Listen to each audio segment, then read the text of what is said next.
Assalamualaikum warahmatullahi wabarakatuh. Salam sejahtera untuk kita semuanya. Mudah-mudahan kita semua selalu ada dalam keadaan sehat dan tetap semangat mengikuti pembelajaran. Pada hari ini, Bapak akan melanjutkan materi kita minggu sebelumnya terkait dengan peran-peran lembaga penegak hukum di Indonesia. Sebagaimana yang telah kita ketahui bahwa lembaga penegak hukum di Indonesia ada 5 macam. Yang pertama ada lembaga Polri, yang kedua ada lembaga kejaksaan, yang ketiga ada lembaga kehakiman, yang keempat ada lembaga advokat, dan yang kelima ada lembaga Komisi Pemberantasan Korupsi atau yang sering kita kenal dengan sebutan KPK. Pada hari ini kita akan membahas 2 lembaga yang terakhir, yaitu Lembaga Advokat dan Lembaga Komisi Pemberantasan Korupsi. Baik, langsung saja kita mulai pembahasan tentang peran lembaga yang pertama, yaitu peran lembaga advokat.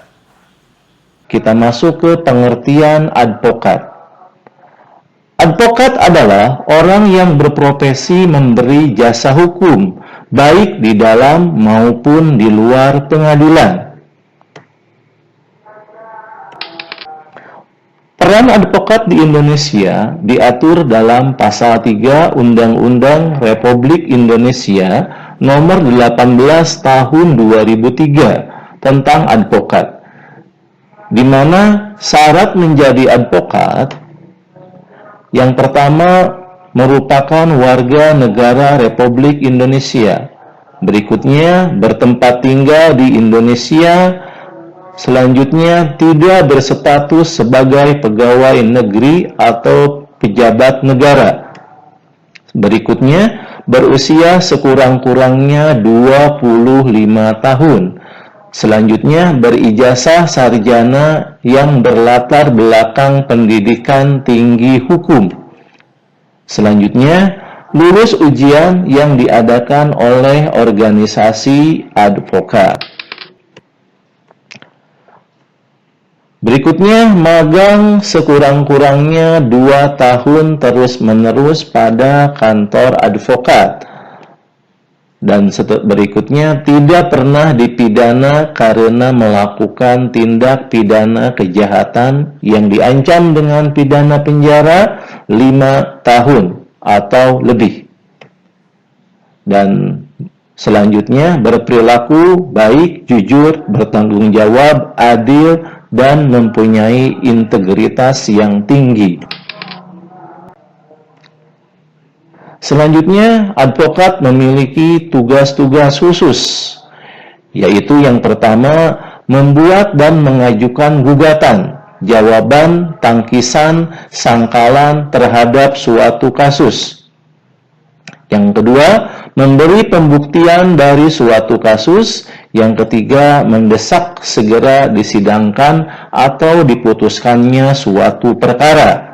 Yang keempat, bertugas membantu hakim dalam mencari kebenaran dan tidak boleh memutarbalikkan peristiwa demi kepentingan kliennya agar kliennya menang dan bebas.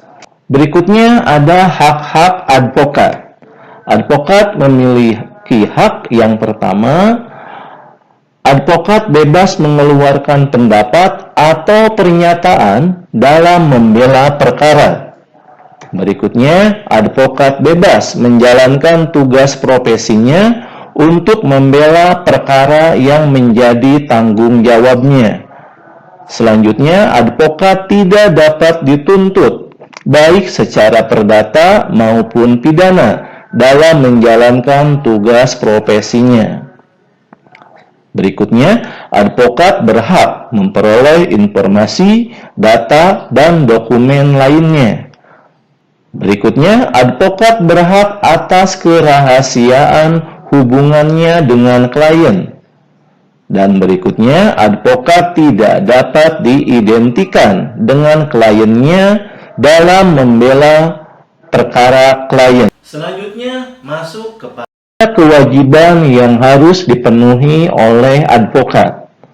Yang pertama, advokat dalam menjalankan tugas profesinya dilarang membedakan perlakuan terhadap klien. Berikutnya, advokat wajib merahasiakan segala sesuatu yang diketahui atau diperoleh dari kliennya karena hubungan profesinya, kecuali ditentukan lain oleh undang-undang.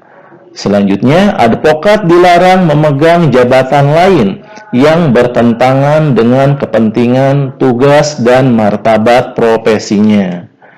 Dan yang keempat, advokat dilarang memegang jabatan lain yang meminta pengabdian sedemikian rupa sehingga merugikan profesi advokat atau mengurangi kebebasan dan kemerdekaan dalam menjalankan tugas profesinya. Selanjutnya, advokat yang menjadi pejabat negara tidak melaksanakan tugas profesi advokat selama memangku jabatan.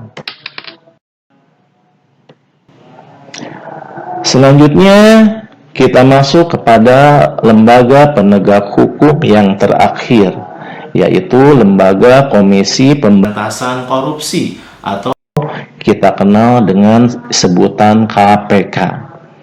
Pengertian dari Komisi Pemberantasan Korupsi adalah sebuah komisi yang dibentuk pada tahun 2003 berdasarkan Undang-Undang Republik Indonesia Nomor 30 Tahun 2002 tentang Komisi Pemberantasan Tindak Pidana Korupsi.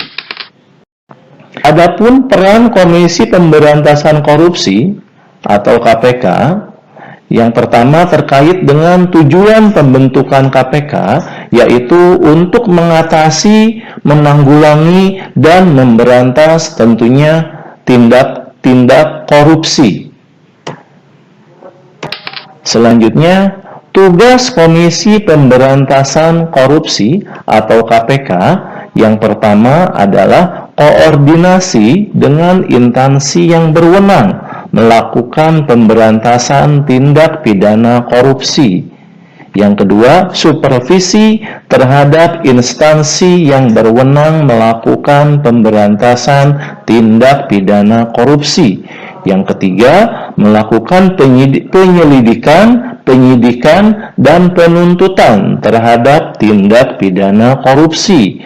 Yang keempat, melakukan tindakan-tindakan pencegahan tindak pidana korupsi.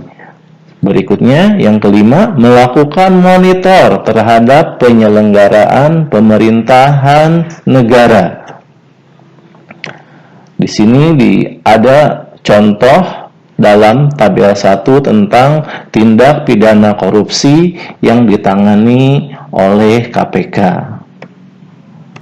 Selanjutnya, wewenang Komisi Pemberantasan Korupsi.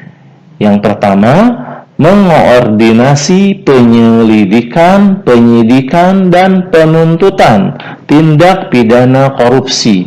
Yang kedua, menetapkan sistem pelaporan dalam kegiatan pemberantasan tindak pidana. Yang ketiga, meminta informasi tentang kegiatan pemberantasan tindak pidana korupsi kepada instansi terkait.